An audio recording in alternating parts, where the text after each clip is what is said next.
വയനാടിനെയും കേരളത്തെയും ആകെ നടുക്കി ചൊവ്വാഴ്ച പുലർച്ചെയുണ്ടായ ഉരുൾപൊട്ടലിൽ ഇല്ലാതായത് ഒരു ഗ്രാമമാണ്.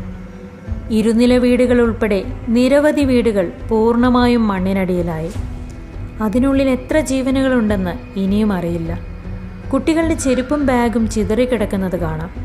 കാറുകൾ അടിച്ചു തെറിപ്പിച്ച് വീടുകളുടെ ടെറസിന് മുകളിൽ വരെ എത്തിച്ചു. ചില വാഹനങ്ങൾ തിരിച്ചറിയാൻ പോലും സാധിക്കാത്ത അവസ്ഥയിലാണ്. ഇതേ അവസ്ഥയായിരുന്നു ഈ പ്രദേശത്ത് നിന്നും കണ്ടെടുത്ത മൃതദേഹങ്ങൾക്കും. കൈയും കാലും തലയുമില്ലാത്ത മൃതദേഹങ്ങൾ തിരിച്ചറിയാൻ പോലും പാടുപെട്ടു. Chooralmala government vocational higher secondary school പൂർണ്ണമായും തകർന്നു. ക്ലാസ് മുറികളിലാകെ കൂറ്റൻ മരങ്ങളും ചെളിയും. സ്കൂൾ കെട്ടിടത്തിലാണ് മരങ്ങൾ വന്നടിഞ്ഞത്. മുണ്ടക്കൈ പുഴ ഗതിമാറി ഒഴുകി വന്നാണ് വീടുകൾ തുടച്ചു നീക്കിയത്. പല വീടുകളും ഇരുന്ന സ്ഥലത്ത് ഇന്ന് ചെളിക്കൂമ്പാരമാണ്. ചിലയിടത്ത് തറ മാത്രം ബാക്കി. ഒരു റോഡുണ്ടായിരുന്നു എന്നതിൻ്റെ ശേഷിപ്പായി ചിലയിടങ്ങളിൽ ടാറ് കാണാം. എത്ര പേർ മരിച്ചെന്ന് ഇനിയും അറിയില്ല.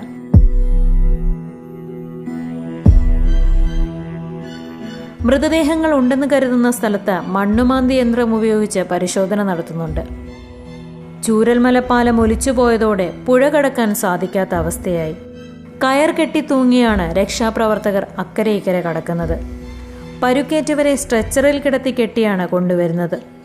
ഇതിനിടെ ആദ്യം ഹെലികോപ്റ്റർ എത്തിയെങ്കിലും കാലാവസ്ഥ അനുകൂലമല്ലാത്തതിനാൽ ഇറങ്ങാൻ സാധിച്ചില്ല. പിന്നീട് വൈകിട്ടോടെയാണ് ഹെലികോപ്റ്റർ ഇറങ്ങിയത്. ചൂരൽമല ഒരു രാത്രിയിൽ ഒലിച്ചുപോയി.